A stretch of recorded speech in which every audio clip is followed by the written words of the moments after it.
Today I'm going to show you how you can make your ornament with Model Magic. So I gathered some supplies. Obviously I need my Model Magic. And this is just a small 1 ounce package. And I have my sketches. And I decided I'm going to do these 2 flower ornaments. I love gardening and I love flowers. So I just grabbed a couple things I had laying around. If you don't have any clay tools at home, you can find different things. Maybe I could even use a marker. But let's get into it and I'll show you what I mean. So I do have some pliers here that have wire cutters in there. And basically what I'm going to do with that, is I'm going to cut it so that I can use this as a hanger. So I'm going to use one for the bigger one. And you might need an adult to help you find something like this or to help you cut. That's up to your parents and guardians. Okay.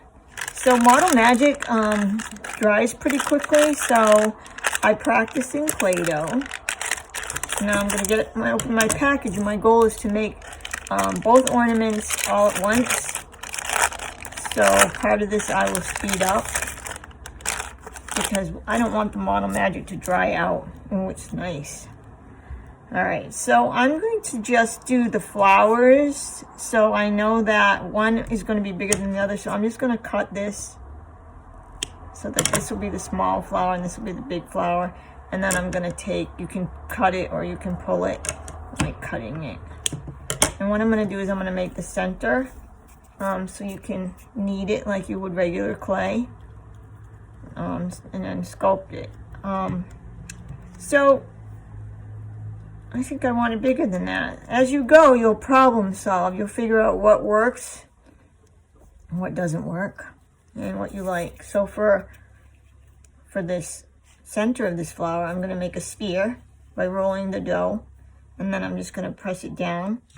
I don't want it too thin because Model Magic can be brittle when it's dry. If it's very thin, it can really break easily. So I think that's a good size.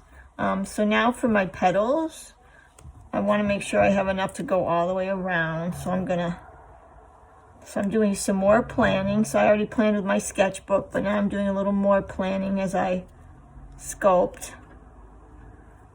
And just to make sure that I don't run out of Model Magic. So that looks like it'll work. I'll give this guy a little more. Okay, so with each petal, as you can see in my drawing, I just have small petals with a big smiling face. So I'm going to make spheres again.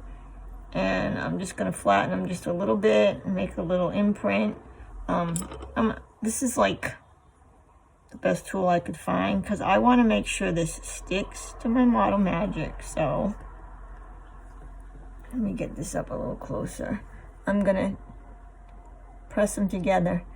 I mean, they will stick pretty well, but many times if they're not pushed down initially, then they dry and things do fall off. So, you know, if you didn't have a tool like this, maybe you could use the end of a scissor or maybe even a pen cap. So you can get inventive with what tools might work for you.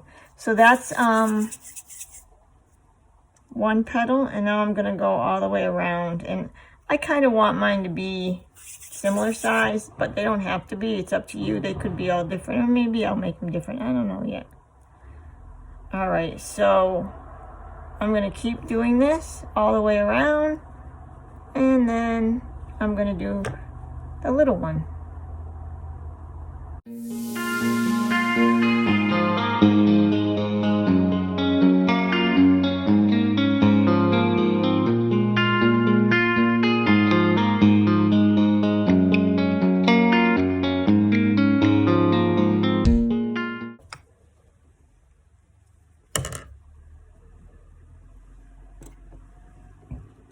Okay, I left a little space here because I want to put in my hanger. So I'm just going to center it in there. And I'm just going to press in. And I want to leave that in now because I want it to dry within the ornament. And then I'm going to paint on the face. If you didn't want to paint on the face, you could take Model Magic and you could, you know, make little eyes and things and stick them on. But I think I'm going to paint mine on. Alright, I'm going to do my small one and then insert this hanger in that one, and then we'll let these dry and we'll talk all about painting next time. Alright, and I'm making sure all my pieces are secured tightly. Alright, enjoy. Have fun with your Model Magic.